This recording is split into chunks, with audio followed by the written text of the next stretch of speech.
Hello friends, आज की class के अंदर हम लोग डिस्कस करेंगे कंज्यूमर सरप्लस। और जब हम कंज्यूमर सरप्लस को डिस्कस करेंगे, ये लास्ट टॉपिक आपका बनता है थियरी ऑफ डिमांड के अंदर। कंज्यूमर सरप्लस के साथ थियरी ऑफ डिमांड हमारा खत्म हो जाएगा। तो सबसे पहले आप लोगों को पता होना चाहिए कि यहां से आपको क्या मॉक क्वेश्चन प्रिपेयर करना है फॉर एग्जाम। आप लोगों को यहां से क्वेश्चन आ सकता है, discuss the concept of consumer surplus with the help of a diagram। ठीक है, या तो डायग्राम की हेल्प से लिखा होगा या दूसरा क्वेश्चन क्या आ सकता है, डायरेक्टली यहां तक पूछा होगा, discuss the concept of consumer surplus. तो दो तरीके से आप लोगों को क्वेश्चन आ सकता है। अगर आप ये क्वेश्चन प्रिपेयर करेंगे तो ऑटोमेटिकली आप लोग लिख पाएंगे discuss the concept of consumer surplus. देखिए, सबसे पहले आप लोगों को पता होना चाहिए व्हाट इज कंज्यूमर सरप्लस।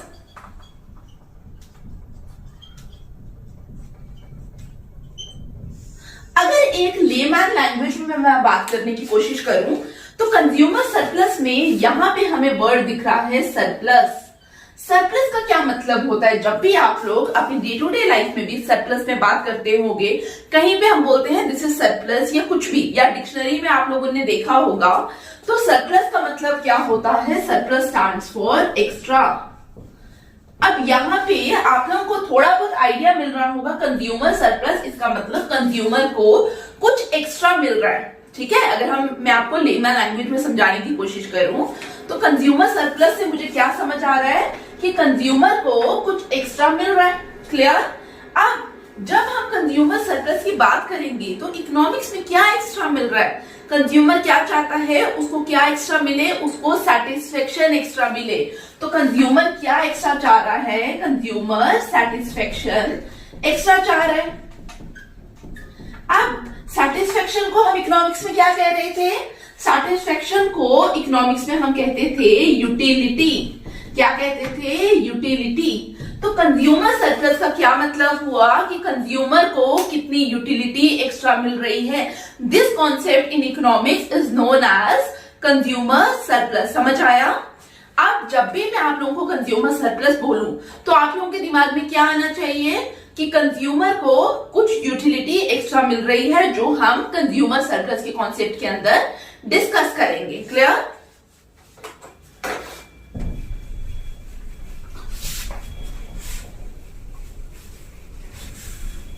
जब हमने बोला कंज्यूमर को क्या मिल रहा है, कुछ यूटिलिटी एक्स्ट्रा मिल रही है, लेट्स से हम लोग वापिस एक एग्जांपल लेते हैं टेबल फॉर्म में।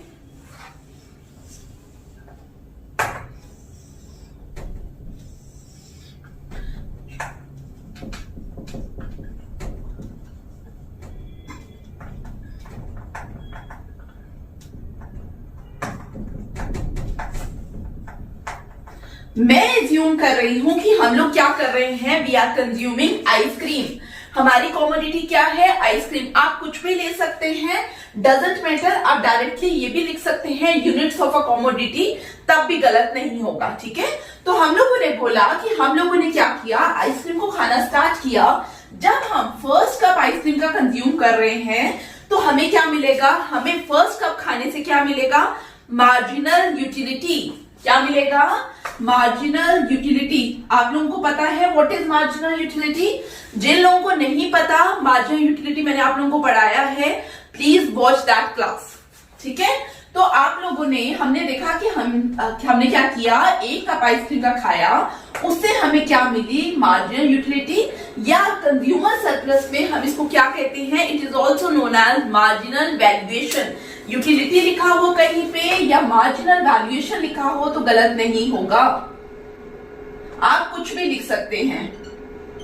हम बोलेंगे कि फर्स्ट कप आइसक्रीम से लेट्स से हमें कितनी मार्जिनल यूटिलिटी मिली? हमें मिली 18। जब अब यहां पे देखिए मैंने क्या किया, मैंने अपनी मार्जिनल यूटिलिटी को एक नंबर स्पेसिफाई किया। इसका मतलब मैं कौन सी यूटिलिटी की बात कर रही हूं? I am talking about cardinal और ऑर्डिनल यूटिलिटी। नंबर है तो कौन सा यूटिलिटी होगा? कार्डिनल।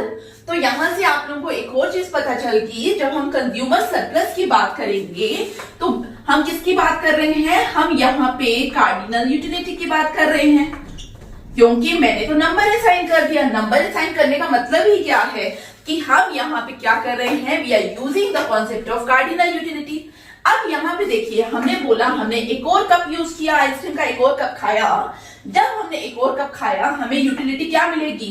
18 से इंक्रीज करेगा नंबर, 18 के बराबर रहेगा या कम होगा? आप लोग मुझे बताइए, सोचिए अपनी अपनी जगह पे, बोल के सोचिए। मार्जिनल यूटिलिटी फॉल करेगी। वाई फॉल करेगी? Because of law of diminishing marginal utility. तो यहाँ पे पहले कप में हमें 18 मार्जिनल यूटिलिटी मिली, सेकेंड कप में हमें कितनी मिल रही है? लेट्स से 15 मार्जिनल यूटिलिटी मिल रही है। थर्ड कप में हमें मिली 12, फोर्थ कप में मिली हमें 10, फिफ्थ कप में हमें मिली लेट्स से 8। क्लियर? हम लोगों ने क्या किया? हमने अभी तक कुछ नहीं किया नया। यहाँ पे हमने बोला फर्स्ट कप से हमें 18 मिली, सेकेंड कप से 18 से कम होगी। क्यों? क्योंकि law of diminishing marginal utility हमें क्या कहता है कि जब आप कंजप्शन बढ़ाते हैं मार्जिनल यूटिलिटी कम होती है। और यहाँ पे कुछ प्राइस होगा आइसक्रीम का। Let's say the price of ice cream is equal to 10 rupee. एक कप का प्राइस कितना है? 10 रुपी। तो आप लोग मुझे बताइए, जब कंज्यूमर फर्स्ट कप आइसक्रीम का खाएगा, इसका मतलब उसको फर्स्ट कप खाने से जो एडिशनल सेटिस्फेक्शन मिला, जो एडिशनल मार्जिनल यूटिलिटी मिली, that is 18 is greater than what your price. इस कितना उसको एक्स्ट्रा मिला, कितना उसको एक्स्ट्रा बेनिफिट मिल रहा है? उसको यहाँ पे एक्स्ट्रा बेनिफिट मिला 18 minus 10 is equal to 8। 8 is what? 8 is the extra benefit जो किसको मिला? कंज्यूमर को, by consuming first cup of ice cream. Likewise जब उसने सेकेंड कप आइसक्रीम का खाया, उसको कितनी मार्जिनल यूटिलिटी मिल रही है? 15। 15 is again greater than your 10। और यहाँ पे 15 माइनस 10 करूं मैं 5। इसका मतलब यहाँ पे भी उसको क्या मिल रहा है? उसको यहाँ पे भी एक्स्ट्रा सेटिस्फेक्शन मिल रही है। लाइकवाइज अगर हम थर्ड कप की बात करें तो थर्ड कप में भी 12 इज ग्रेटर देन 10। इसका मतलब 12 minus 10 is equal to 2। Clear? यहाँ पे भी उसको एक्स्ट्रा सेटिस्फेक्शन मिल रही है। लेकिन फोर्थ कप एक ऐसा कप था जहां पे price is equal to your marginal utility. 10 is equal to 10। कुछ एक्स्ट्रा नहीं लिखा मैंने। तो हम लोगों ने क्या देखा? 10 इज इक्वल टू 10। ठीक है, तो यहाँ पे कुछ भी एक्स्ट्रा उसको सरप्लस नहीं मिल रहा। आप लोगों ने यहां तक टेबल बनाया? ठीक है, यहां तक ड्रॉ करिए। आप लोगों ने यहां तक बना लिया। अब यहाँ पे ये समझ आया मैंने किस तरीके से कैलकुलेट किया। और यहाँ पे लास्ट में भी कर लेते हैं। 8 is less than your price 10, it comes to be -2। ठीक है, आप लोग ये चीज रफ में बनाइए। अब यहाँ पे अगर आप लोग ध्यान से देखिए, 18 इज ग्रेटर देन 10। 8 मेरे लिए क्या होगा? 8 मेरे लिए कुछ एक्स्ट्रा बेनिफिट होगा। ठीक है, क्योंकि प्राइस तो 10 था, लेकिन मुझे utility as compare to price कितनी मिल रही थी? 18। इसका मतलब मुझे कुछ एक्स्ट्रा मिला। तो यहाँ पे हम इस कॉलम को क्या लिखेंगे? Net marginal benefit.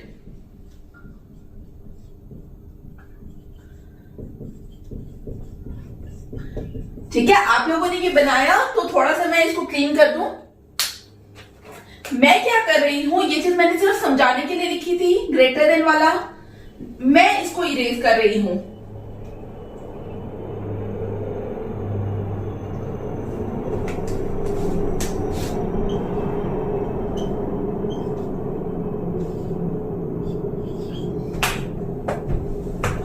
तो अब आप लोगों को पता चला मैंने ये वैल्यूज कैसे लिखी।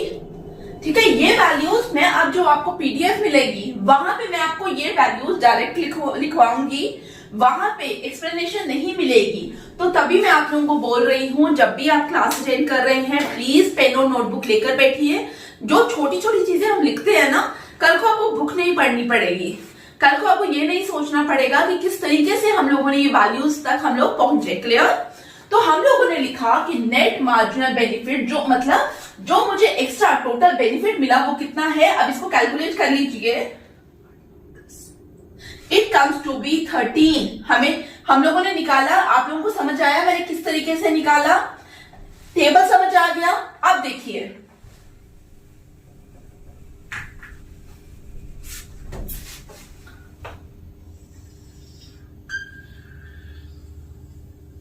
आप लोग कितना प्राइस पे करना चाहोगे? जितनी आपको सेटिस्फेक्शन मिल रही है। लेट से अगर आप फर्स्ट यूनिट कंज्यूम कर रहे हो, फर्स्ट यूनिट कंज्यूम करने के बाद अगर आपको 18 मार्जिनल यूटिलिटी मिल रही थी, इसका मतलब फर्स्ट यूनिट के लिए आप कितना प्राइस पे करने को विलिंग हो? It is 18 rupees. ठीक है, मार्केट प्राइस जो मर्जी हो, बट आप अगर कंज्यूमर परसेप्शन से मैं पूछूं तो आप कितना उसके लिए देने को तैयार होगे? 18 रुपए आप देने को तैयार हो जाओगे। क्यों? बिकॉज फर्स्ट यूनिट से आप लोगों को जो मार्जिनल यूटिलिटी मिली दैट इज 18। लाइकवाइज अगर हम लोग सेकेंड यूनिट की बात करें तो सेकेंड यूनिट कंज्यूम करने से के लिए आप कितना प्राइस पे करने को विलिंग होगे? आप कितना प्राइस देने को तैयार होगे? आप 15 रुपीज पे करने को तैयार होगे। बिकॉज सेकेंड यूनिट कंज्यूम करने से आपको जो मार्जिनल यूटिलिटी मिल रही है that is what? That is 15। Likewise third unit के लिए आप कितना प्राइस पे करने को विलिंग होंगे? आप 12 रुपीज विलिंग होगे पे करने को। बिकॉज थर्ड यूनिट से हमें मार्जिनल यूटिलिटी कितनी मिल रही है? 12। लाइकवाइज फोर्थ यूनिट के लिए आप कितना पे करने को रेडी होगे? आप 10 पे करने को तैयार होगे। और फिफ्थ के लिए आप लोग क्या करोगे? 8 रुपी पे करने को तैयार होगे। तो हम लोगों ने क्या देखा? बेसिकली मार्जिनल यूटिलिटी क्या होता है? प्राइस। कंज्यूमर कितना विलिंग है देने को? It is equal to price. ठीक है, वो यहां पे हम ये नहीं बात करें कि मार्केट प्राइस क्या होगा। हम लोग क्या बोल रहे हैं कि हम कंज्यूमर देख रहा है कि उसको कितनी सेटिस्फेक्शन मिलेगी, उस हिसाब से वो कितना पे करने को रेडी है। ठीक है, तो यहाँ पे हम लोगों ने क्या लिखा? कंज्यूमर कितना चाहता है वो दे। विलिंगनेस का मतलब क्या है? चाहता है। कंज्यूमर विलिंग है टू पे कहां पे? जहां पे मार्जिनल यूटिलिटी और प्राइस क्या होगा? बराबर होगा। तो हम लोग यहाँ पे अगर फर्स्ट की बात करें, अगर मैं यहाँ पे इनका सम कर दूं, सम को मैं कैसे लिखूंगी? This is the symbol of summation. Statistics में आप बहुत बार ये सिंबल यूज करेंगे, तो मैं ये उम्मीद कर रही हूं ये सिंबल आप लोगों के लिए न्यू नहीं है। ठीक है, तो यहाँ पे हम लोग क्या लिखेंगे? This is the symbol of summation, sum of marginal utility. अगर आप इसको कैलकुलेट करेंगे, कैलकुलेट करिए। 18, 30, 40, 48, 63। ठीक है, मार्जिनल यूटिलिटी मेरे पास क्या आया? 63। और नेट मार्जिनल बेनिफिट भी मैंने निकाल दिया। लिखा आप लोगों ने टेबल?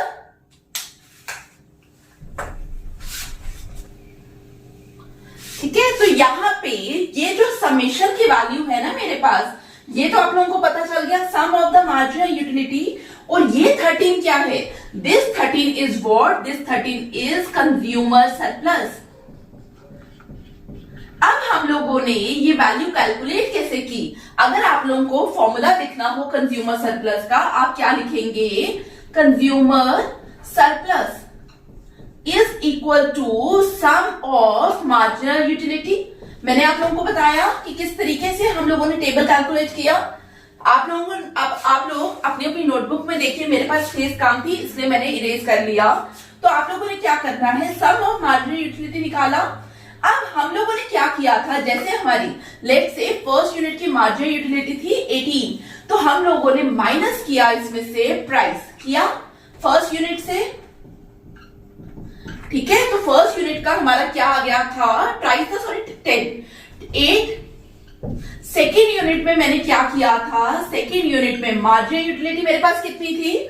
मार्जिनल यूटिलिटी थी मेरे पास 15 माइनस 10, ये मेरे पास आ गया था 5। तो हम लोग क्या कर रहे थे? माइनस मार्जिनल यूटिलिटी में से बेसिकली हम क्या माइनस कर रहे थे? Minus price into number of unit. ठीक है, ये चीज थोड़ा ध्यान से समझना, नंबर ऑफ यूनिट वाला। जैसे मैंने फर्स्ट यूनिट की बात की, फर्स्ट यूनिट में जो आपका नेट मार्जिनल बेनिफिट वाला कॉलम है वो देखिए, ठीक है, एक बार मैं टेबल फॉर्मेट में बनाती हूं।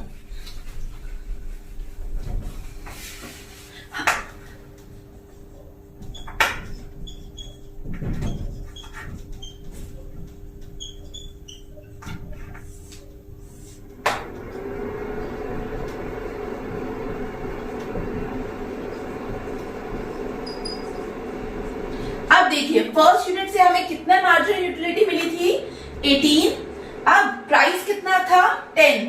हम लोगों ने कंज्यूमर सरप्लस और नेट मार्जिनल बेनिफिट किस तरीके से कैलकुलेट किया था 18, that is your marginal utility minus हम कितने यूनिट्स पे कॉमोडिटी पे बात करें, एक ही यूनिट पे बात कर रहे हैं फर्स्ट, ठीक है, माइनस प्राइस कितना है 10 इनटू नंबर ऑफ कॉमोडिटीज, यही बात कर रहे हैं 18 minus 10 minus it comes to be 8। जब हम लोगों ने सेकेंड यूनिट पे बात की, मैं 2 यूनिट्स की बात नहीं कर रही, I am talking about second unit, ठीक है, मैंने यहाँ पे फर्स्ट की अलग कैलकुलेट की, सेकेंड की अलग कर रही हूं, तो सेकेंड यूनिट भी तो मेरा एक ही यूनिट हुआ, तो यहाँ पे मार्जिनल यूटिलिटी कितनी मिली 15, और मैंने यहाँ पे नेट मार्जिनल बेनिफिट को कैलकुलेट कैसे किया 15 minus price of the commodity into number of units, number of units कितने हैं 1, इट कम्स टू बी 5। तो यहाँ पे इस फॉर्मूला के अकॉर्डिंग हम लोगों ने किया क्या, हमने marginal utility minus price into quantity किया। इसी तरीके से आप लोगों को मिला नेट मार्जिनल बेनिफिट और कंज्यूमर सरप्लस। यहाँ पे जब आस्ता आस्ता आके आपका टोटल आ गया, हम लास्ट में पहुंचे थे जहां पे हमारी एक वैल्यू आई थी, आई थिंक 13 थी, चेक कर, ठीक है, यहां तक आप लोग देखिए। तो हम लोग क्या कर रहे हैं, sum of marginal utility minus price into number of units of commodity. तो ये हमारा फॉर्मूला बनेगा marginal utility sorry consumer surplus का, this is equal to sum of your marginal utility minus price into quantity का product. Clear? हम लोगों ने table में इस फॉर्मेट से निकाला, आप लोग जब इन सबको कैलकुलेट करेंगे, ठीक है, हमारे पास कैलकुलेट करके क्या आया था 63 माइनस यूनिट्स कितने थे हमारे पास, हम लोगों ने कितने लिए थे 5 इंटू 10, तब भी आप लोग करेंगे ना, तब भी आंसर सेम आएगा। देखिए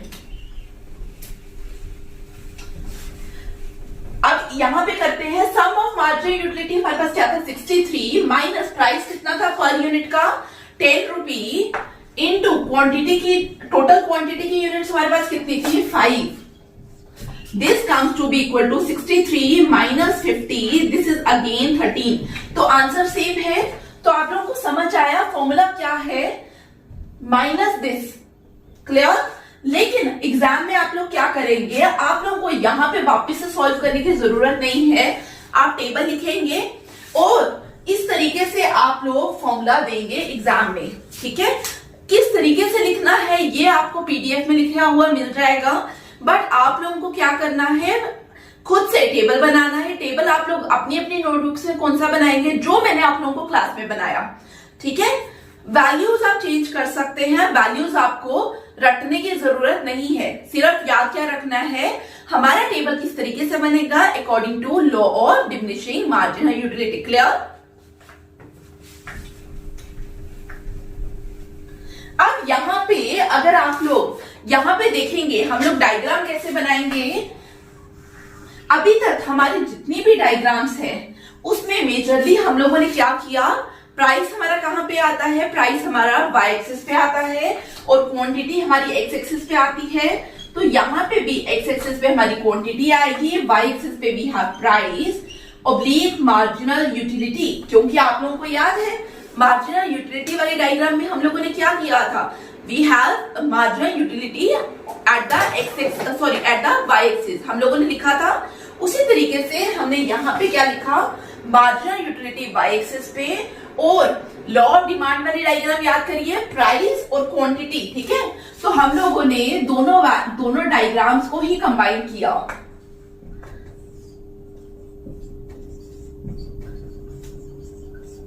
तो अब आप लोग इन दोनों डायग्राम्स के अकॉर्डिंग बता सकते हैं कि वाई एक्सिस पे हमारे पास क्या आ रहा है, एक्स एक्सिस पे हमारे पास क्या आ रहा है। हमारे पास प्राइस कितना था 10, लेकिन फर्स्ट यूनिट के लिए कंज्यूमर कितना विलिंग था पे करने को 18, कितना कितना बिलिंग था? 18 प्राइस। तो फर्स्ट के अकॉर्डिंग हम क्या लिखेंगे? 18 प्राइस पे करने को बिलिंग था कंज्यूमर, जब वो क्या कर रहा था? 1 यूनिट कंज्यूम कर रहा था। तो हम लोगों ने क्या किया? हम लोगों ने बोला फर्स्ट यूनिट के लिए कंज्यूमर वॉज विलिंग टू पे 18 रुपीज, लेकिन जब सेकेंड यूनिट कंज्यूम कर रहा था तो वो कितना पे करने को तैयार था? 15 रुपीज।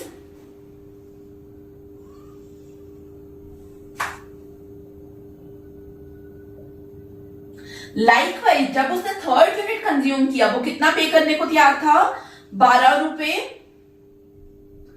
और फोर्थ यूनिट से वो 10 रुपी पे करने को तैयार था। ठीक है, तो यहां पे लेकिन वो पे कितना कर रहा है? ये सब क्या था? ये सब ऊपर वाला क्या दिखा रहा है? This shows the willingness to pay. अब यहाँ पे अगर आप ध्यान से देखिए, एक्चुअल प्राइस क्या था? मार्केट प्राइस था 10 रुपए, लेकिन ये क्या था? वो एक्स्ट्रा पे करने को तैयार था। इसका मतलब एक्स्ट्रा उसको क्या मिल रहा था? एक्स्ट्रा उसको सेटिस्फेक्शन मिल रहा था, और एक्स्ट्रा सेटिस्फेक्शन को ही हम इकोनॉमिक्स में क्या कह रहे हैं? This is known as consumer surplus. This is known as consumer surplus. Clear हुआ यहां तक? तो अब आप लोग बता सकते हैं व्हाट इज कंज्यूमर सरप्लस। अब आप लोग क्या करेंगे एग्जाम में? ठीक है,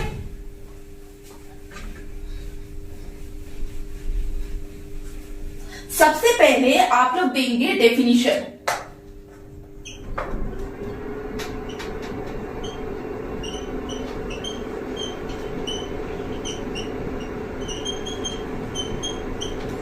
उसके बाद आप लोग लिखेंगे फॉर्मूला कि किस तरीके से हम कंज्यूमर सरप्लस को कैलकुलेट करते हैं।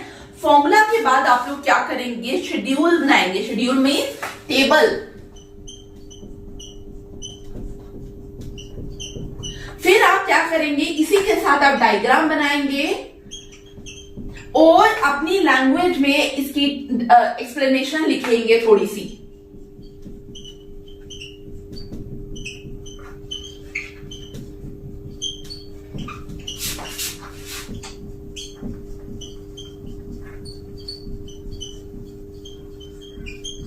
ठीक है, तो इस तरीके से आप अटेम्प्ट करेंगे क्वेश्चन को, अगर आप लोगों से क्वेश्चन आ जाए। और हम लोग कंज्यूमर सरप्लस की डेफिनेशन भी रीड कर लेते हैं। Consumer surplus is simply the difference between the price that one is willing to pay, जो वो पे करने को तैयार था, and the price one actually pays. Actually pays मतलब that is the market price. यहां पे मार्केट प्राइस की बात की जा रही है, और दूसरा क्या है? That one is willing to pay. Clear हुआ? तो ये आप लोग इस फॉर्मेट में आंसर लिखेंगे कंज्यूमर सरप्लस का। नॉर्मली अभी तक हम लोगों ने क्या किया? थ्योरी ऑफ डिमांड कंप्लीट कर लिया।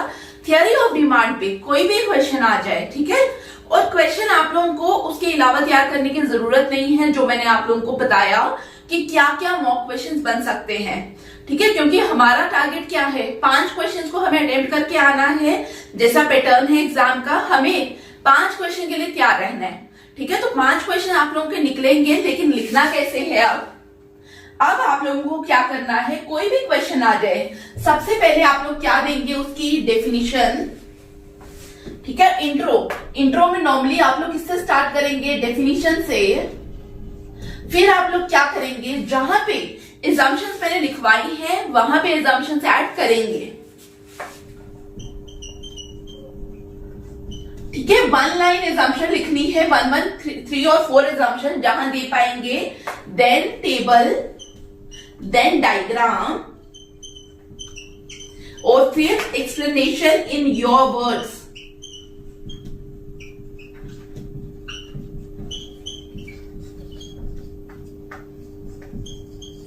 क्लियर? तो इसी के साथ हमारा थ्योरी ऑफ डिमांड खत्म होता है, लेकिन प्रैक्टिस करिए। प्रैक्टिस के बिना आप लोगों के लिए फाइनल क्वेश्चन पेपर को अटेम्प्ट करना बहुत मुश्किल हो जाएगा। तो मेरी रिक्वेस्ट है कि आप लोग जो मैंने मॉक क्वेश्चंस बताए हैं उसकी प्रैक्टिस करिए। Thank you.